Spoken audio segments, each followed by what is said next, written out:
ਸਾਰਿਆਂ ਨੂੰ ਸਤਿ ਸ੍ਰੀ ਅਕਾਲ।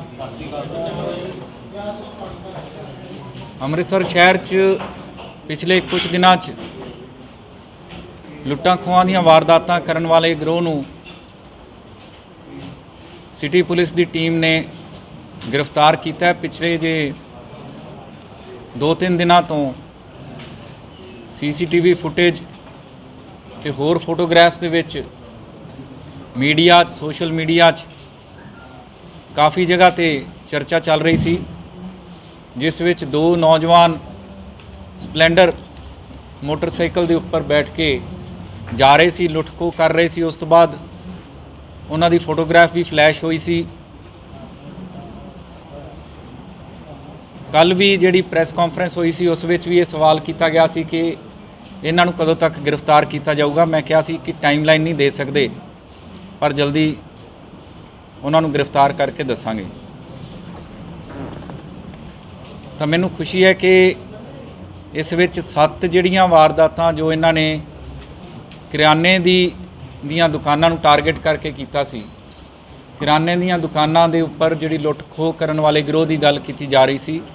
ये दोने जाने कल रात नूं अद्धी रात नूं बहुत मेहनत नाल साड़ियाँ टीमां ने, जिस विच DCP डी साहब, ADCP डी साहब ते उन्हां दीयां टीमां,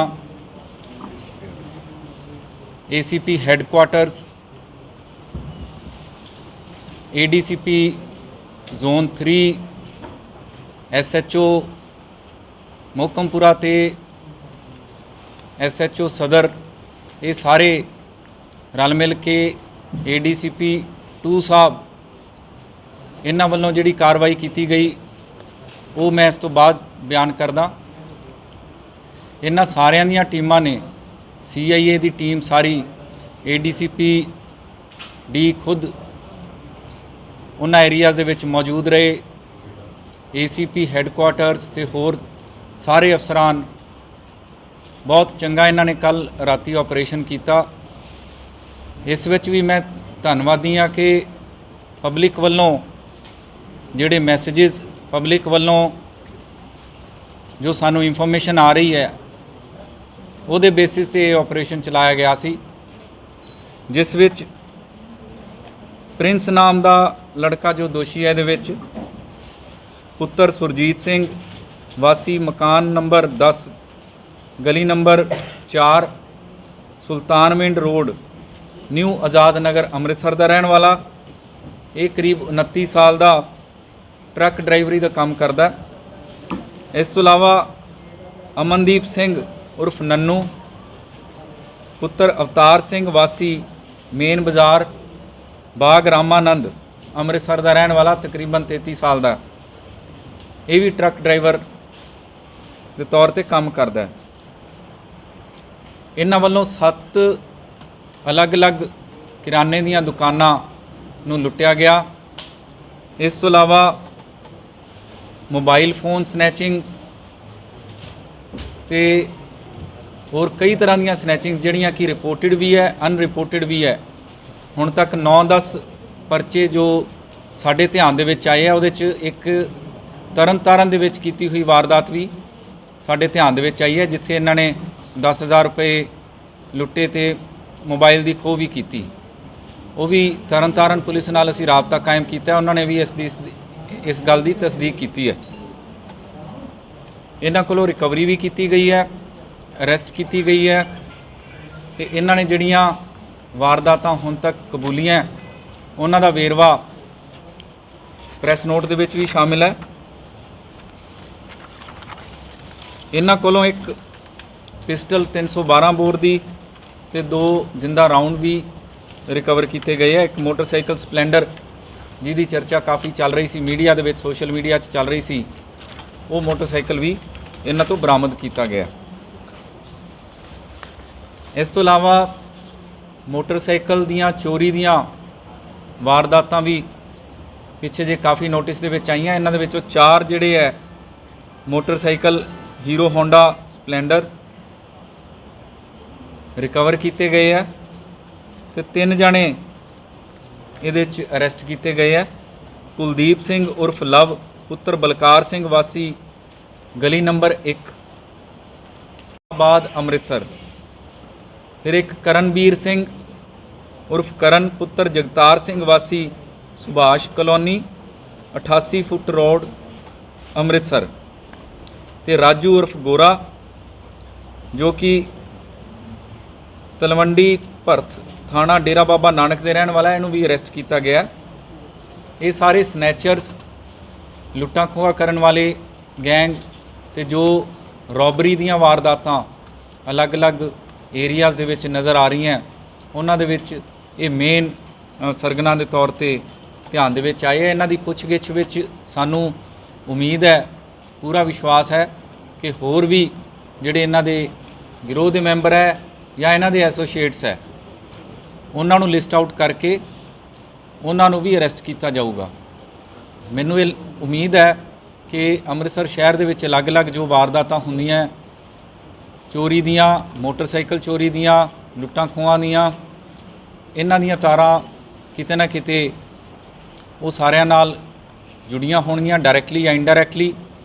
ਇਸ ਕਰਕੇ ਅਸੀਂ ਪੂਰੇ ਵਿਸ਼ਵਾਸ ਨਾਲ ਕਹਿ ਸਕਦੇ ਹਾਂ ਕਿ ਆਉਣ ਵਾਲੇ ਟਾਈਮ 'ਚ ਇਹ ਜਿਹੜੀ ਡਿਟੈਕਸ਼ਨ ਹੈ ਸਾਨੂੰ ਹੋਰ ਚੰਗੀਆਂ ਲੀਡਸ ਵੀ ਦੇਊਗੀ। ਜੀ ਉਹ ਵੀ ਪਤਾ ਕਰ ਰਹੇ ਹੈਗੇ ਆ, ਇਹਨਾਂ ਨੂੰ ਕੋਈ ਦੇ ਕੇ ਗਿਆ ਸੀ, ਉਹ ਜਿਹੜਾ ਬੰਦਾ ਦੇ ਕੇ ਗਿਆ ਉਹਦੀ ਵੀ ਤਸਦੀਕ ਕੀਤੀ ਜਾ ਰਹੀ ਹੈ। ਨਹੀਂ ਦੇਖੋ, ਇਹਦੇ ਵਿੱਚ ਗੈਂਗ ਫਾਰਮ ਹੋਣ ਵਾਲੀ ਗੱਲ ਦਾ ਇਹ ਹੈ ਕਿ ਇਹ ਬਹੁਤ ਪੈਟੀ ਲੈਵਲ ਤੇ ਇਹ ਕ੍ਰਾਈਮ ਕਰਦੇ ਆ ਤੇ ਜਿਹਦੇ ਕਰਕੇ ਕਿ ਲੋਕਾਂ ਦੇ ਵਿੱਚ ਪੈਨਿਕ ਕ੍ਰੀਏਟ ਹੋ ਜਾਂਦਾ ਹੈ। ਸਰ ਇਹ ਕਰਿਆਨੇ ਦੀ ਦੁਕਾਨ ਨੂੰ ਹੀ ਟਾਰਗੇਟ ਕਿਉਂ ਕਰਦੇ? ਦੇਖੋ, ਜ਼ਿਆਦਾਤਰ ਕਰਿਆਨੇ ਦੀਆਂ ਦੁਕਾਨਾਂ ਬਹੁਤ ਹੀ ਵਲਨਰੇਬਲ ਹੁੰਦੀਆਂ। ਅਸੀਂ ਇਹ ਬਹੁਤ ਹੀ ਚੰਗਾ ਸਵਾਲ ਹੈ ਤੁਸੀਂ ਪੁੱਛਿਆ। ਇਹਦੇ ਵਿੱਚ ਅਸੀਂ ਇਹ ਵੀ ਰਿਕੁਐਸਟ ਕਰ ਰਹੇ ਹਾਂ ਕਿ ਜਿੰਨੀਆਂ ਵੀ ਕਰਿਆਨੇ ਦੀਆਂ ਦੁਕਾਨਾਂ ਸ਼ਹਿਰ ਦੇ ਵਿੱਚ, ਅੱਜ ਕੱਲ੍ਹ CCTV ਕੈਮਰਾ ਕੋਈ ਬਹੁਤ ਜ਼ਿਆਦਾ ਮਹਿੰਗਾ ਨਹੀਂ ਆਉਂਦਾ। ਹਰ ਥਾਂ ਤੇ ਇਸ ਤਰ੍ਹਾਂ ਦੇ ਜੇ CCTV ਕੈਮਰੇ ਲਗਾਏ ਜਾਣ ਤੇ ਇਮੀਡੀਏਟਲੀ ਇਨਫੋਰਮ ਕੀਤਾ ਜਾਵੇ ਵਿਦਆਊਟ ਐਨੀ ਡਿਲੇ, ਤਾਂ ਉਹਦੇ ਵਿੱਚ ਸਾਨੂੰ ਜ਼ਿਆਦਾ ਡਿਟੈਕਟ ਹੋਣ ਦੀ, ਕੇਸ ਡਿਟੈਕਟ ਹੋਣ ਦੀ ਸੰਭਾਵਨਾ ਵੱਧ ਜਾਂਦੀ। ਹਾਂਜੀ, ਮੋਸਟਲੀ ਪਿਛਲੇ ਕੁਝ ਦਿਨਾਂ ਦੇ ਵਿੱਚ ਕੇਸਿਸ ਨਜ਼ਰ ਦੇ ਵਿੱਚ ਆਏ ਆ। ਇਸ ਤੋਂ ਪਹਿਲਾਂ ਵੀ ਕੁਝ ਕੇਸਿਸ ਹੈਗੇ ਆ। ਇੱਕ ਬੇਲ ਆਊਟ ਹੋਏ ਆ ਜਿਸ ਕੇਸ ਦੇ ਵਿੱਚ, ਉਹਦਾ ਵੀ ਬਿਊਰਾ ਸਾਹਮਣੇ ਆ ਰਿਹਾ ਹੈ। ਇਹਦੇ 'ਚ NDPS ਦਾ ਇੱਕ ਪਰਚਾ ਜੋ ਇਹਨਾਂ ਦੇ ਵਿੱਚ ਬੇਲ ਆਊਟ ਹੋਏ ਆ ਦਸੰਬਰ 2020 ਦੇ। ਸਰ ਇਹ ਪੁਰਾਣਾ ਦੋਵਾਂ ਦਾ ਗੈਂਗ ਹੈਗਾ ਕਿ ਲੇਟੈਸਟ ਦੁਬਾਰਾ ਤੋਂ ਇੱਕ ਦੂਜੇ ਨਾਲ ਮਿਲੇ ਨੇ?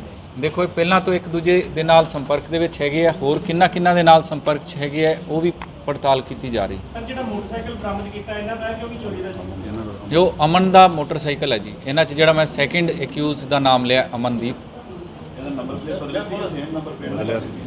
ਬਦਲਿਆ ਹੋਇਆ ਜੀ, ਨੰਬਰ ਇਹਨਾਂ ਨੇ ਬਦਲੇ ਹੋਏ। ਆਹ ਪਿਸਟਲ ਜਿਹੜੀ ਹੈ ਇਹਨਾਂ ਨੇ ਕਿੰਨੇ ਦੀ ਬਾਈ ਕੀਤੀ ਸੀ, ਕਿੰਨੇ ਦੀ ਖਰੀਦੀ ਸੀ? ਦੇਖੋ, ਇਹ ਕਿੰਨੇ ਦੀ ਖਰੀਦੀ ਸੀ ਉਹ ਸਾਰੀ ਤਸਦੀਕ ਵੀ ਕੀਤੀ ਜਾਊਗੀ। ਅੱਜ ਇਹਨਾਂ ਨੂੰ ਅਰੈਸਟ ਕੀਤਾ ਹੈਗਾ। ਕੱਲੇ ਸਵਾਲ ਦਾ ਜਵਾਬ ਦਿੱਤਾ ਜਾਊਗਾ। 3 ਦਿਨ ਦਾ ਰਿਮਾਂਡ ਸਾਡੇ ਕੋਲੇ ਹੈ। 3 ਦਿਨਾਂ 'ਚ ਕਾਫੀ ਪੁੱਛਗਿੱਛ ਕੀਤੀ ਜਾਊਗੀ ਤੇ ਹੋਰ ਵੀ ਕਈ ਸਵਾਲਾਂ ਦੇ ਜਵਾਬ ਲਏ ਜਾਣਗੇ। ਨਹੀਂ ਦੇਖੋ, ਹੁਣ ਇਹਨਾਂ ਨੂੰ ਅਰੈਸਟ ਕੀਤਾ, ਹੁਣ ਉਹ ਮਨੀ ਦਾ ਡਿਸਪੋਜ਼ਲ, ਜਿਹੜੇ ਕੈਸ਼ ਦਾ ਡਿਸਪੋਜ਼ਲ ਇਹਨਾਂ ਨੇ ਕਿੱਥੇ ਕੀਤਾ ਹੈ, ਉਹ ਸਾਰਾ ਇਨਵੈਸਟੀਗੇਸ਼ਨ ਦੇ ਦੌਰਾਨ ਆ ਜਾਊਗਾ। ਸਰ ਜਿਸ ਤਰ੍ਹਾਂ ਇਹਨਾਂ ਦੇ ਡੈਸਪਰੇਟ ਲੱਗ ਰਹੇ ਸੀ ਲਗਾਤਾਰ 2-3 ਦਿਨ ਲਗਾਤਾਰ, ਇਸ ਤਰ੍ਹਾਂ ਕੋਈ ਵੀ ਦੇਖਿਆ ਨਹੀਂ ਜਦੋਂ ਵੀ ਇੱਕ ਦਿਨ ਕਰਕੇ ਦੂਸਰੇ ਦਿਨ ਫੇਰ ਕੀਤੀ? ਬਿਲਕੁਲ, ਮੈਂ ਇਹ ਕਹਿਣਾ ਚਾਹੁੰਦਾ ਕਿ ਇਹਦੇ 'ਚ ਸਾਡੀ ਟੀਮ ਨੇ ਬਹੁਤ ਵਧੀਆ ਕੰਮ ਕੀਤਾ। ਅਲੱਗ-ਅਲੱਗ ਥਾਣਿਆਂ ਦੀਆਂ ਟੀਮਾਂ ਨੇ, CIA ਨੇ, ਡਿਟੈਕਟਿਵ ਵਿੰਗ ਨੇ ਬਹੁਤ ਚੰਗਾ ਕੰਮ ਕੀਤਾ ਤੇ ਇਹ ਸ਼ਲਾਘਾਯੋਗ ਕੰਮ ਹੈ ਟੀਮ ਵੱਲੋਂ। ਮੇਰਾ ਮਤਲਬ ਕਹਿੰਦਾ ਸਰ ਕਿ ਇਹਨਾਂ ਨੂੰ ਕੋਈ ਇਹੋ ਜਿਹੀ ਮਨੀ ਤੇ ਨਹੀਂ ਕੋਈ ਜਿਹੜੇ ਇਹਦੇ ਕਰਕੇ ਫਟਾਫਟ ਇਕੱਠੀ ਕਰਕੇ ਉਸ ਬੰਦੇ ਨੂੰ ਦੇਣੀ ਹੋਵੇ, ਕੋਈ ਇਹੋ ਜਿਹੀ ਮਨੀ ਹੋਵੇ? ਉਹ ਸਾਰੀਆਂ ਚੀਜ਼ਾਂ ਇਨਵੈਸਟੀਗੇਸ਼ਨ ਦੇ ਵਿੱਚ ਆ ਜਾਣਗੀਆਂ। ਸਰ ਪਿਸਟਲ ਦਾ ਕਲੀਅਰ ਕਰਿਓ, ਪਿਸਟਲ ਹੋਇਆ ਸੀ ਉਹ ਸਾਰਾ ਕਲੀਅਰ ਕਰ ਲਾਂਗੇ ਜੀ, ਪਿਸਤਲ ਦਾ ਵੀ ਕਲੀਅਰ ਕਰ ਲਾਂਗੇ। ਚੋਰੀ ਦੇ ਫੜੇ ਜਾਂਦੇ ਆ, ਇਹ ਜਿਹੜੇ ਪਬਲਿਕ ਹੈਗੀ ਹੈ ਫਿਰ ਉਹਨਾਂ ਦੇ ਨੰਬਰ ਡਿਸਪਲੇ ਕਰ ਦਿੱਤੇ ਜਾਂਦੇ, ਜਿਨ੍ਹਾਂ ਦੇ ਚੋਰੀ ਹੁੰਦੇ ਨੇ ਉਹ ਆ ਕੇ ਆਸਾਨੀ ਨਾਲ ਆਪਣਾ ਕੋਈ। ਇਹ ਬਹੁਤ ਵਧੀਆ ਸੁਝਾਅ ਹੈ ਜੀ, ਉਸੇ ਤਰੀਕੇ ਨਾਲ ਅਸੀਂ ਡਿਸਪਲੇ ਕਰਾਂਗੇ। ਨੰਬਰ ਡਿਸਪਲੇ ਹੋ ਜਾਂਦੇ, ਬਹੁਤ ਚੋਰੀ ਹੁੰਦੇ ਆ ਕੇ। ਇਹ ਬਹੁਤ ਚੰਗੀ ਸਲਾਹ ਹੈ, ਨੇਕ ਸਲਾਹ ਹੈ। ਪੁਲਿਸ ਪ੍ਰਸ਼ਾਸਨ ਬੜੀ ਪ੍ਰਸ਼ੰਸਾ ਕਰਦੇ ਆ, ਬਹੁਤ ਵਧੀਆ ਜੀ। ਸਾਹਿਬ ਉਧਰ ਬੈਠੇ ਹੋਏ, ਸੱਟਾਂ ਕਾਫੀ ਲੱਗੀਆਂ ਨੇ, ਫ੍ਰੈਕਚਰ ਵੀ ਹੋਇਆ। ਬਹੁਤ ਵਧੀਆ ਗੱਲ ਕੀਤੀ ਚੋਰੀ ਦਾ ਜੀ। ਸਰ ਕੀ ਕਹਿੰਦੇ ਨੇ ਆਪਣਾ ਬਾਈਕ ਦੀ ਜਿਹੜੀ ਰਿਕਵਰੀ ਆ ਉਹ ਬਹੁਤ ਘੱਟ ਹੈ, 20% ਹੈ ਰਿਕਵਰੀ ਰੇਟ ਚੋਰੀ ਦੇ ਨਾਲੋਂ। ਵੀ ਆਹ ਰੇਟ ਰੇਟ ਦਾ ਮਤਲਬ ਕੀ ਕਰਨਾ ਚਾਹੀਦਾ, ਤੁਸੀਂ ਕੀ ਪਲੈਨਿੰਗ ਚੱਲ ਰਹੀ ਹੈ ਇਹਦੇ ਵਾਸਤੇ ਰੋਕਣ ਵਾਸਤੇ, ਚੋਰੀ ਵਾਰਦਾਤ ਨੂੰ ਜਾਂ ਰਿਕਵਰੀ ਕਰਨ ਵਧਾਉਣ ਵਾਸਤੇ? ਰਿਕਵਰੀ ਜਿਹੜੀ ਹੈ ਉਹ ਵੀ ਬਹੁਤ ਇੰਪੋਰਟੈਂਟ ਹੈ। ਜਿਵੇਂ ਤੁਸੀਂ ਕਹਿ ਰਹੇ ਹੋ, ਜ਼ਿਆਦਾਤਰ ਜੋ ਇਹਨਾਂ ਦਾ ਡਿਸਪੋਜ਼ਲ ਹੈ ਉਹ ਕਈ ਥਾਵਾਂ ਤੇ ਹੋ ਜਾਂਦਾ ਹੈ। ਉਹ ਜ਼ਰੂਰੀ ਨਹੀਂ ਹੈ ਕਿ ਉਹ ਅੱਗੇ ਵੇਚ ਦਿੱਤੀ ਗਈ ਹੋਵੇ, ਹੋ ਸਕਦਾ ਉਹਨੂੰ ਡਿਸਮੈਂਟਲ ਕਰ ਦਿੱਤਾ ਗਿਆ ਹੋਵੇ। ਇਸ ਤਰ੍ਹਾਂ ਦੀਆਂ ਵੀ ਚੀਜ਼ਾਂ ਸਾਡੇ ਨੋਟਿਸ ਦੇ ਵਿੱਚ ਆਈਆਂ। ਇਸ ਕਰਕੇ ਕਈ ਪੁਰਾਣੇ ਜਿਹੜੇ ਰਿਸੀਵਰ ਹੈ ਜਾਂ ਕਬਾੜ ਦੀਆਂ ਦੁਕਾਨਾਂ ਉਹਨਾਂ ਤੇ ਵੀ ਚੈੱਕ ਤੇ ਨਿਗਾਹ ਰੱਖਣ ਦੀ ਲੋੜ ਹੈਗੀ।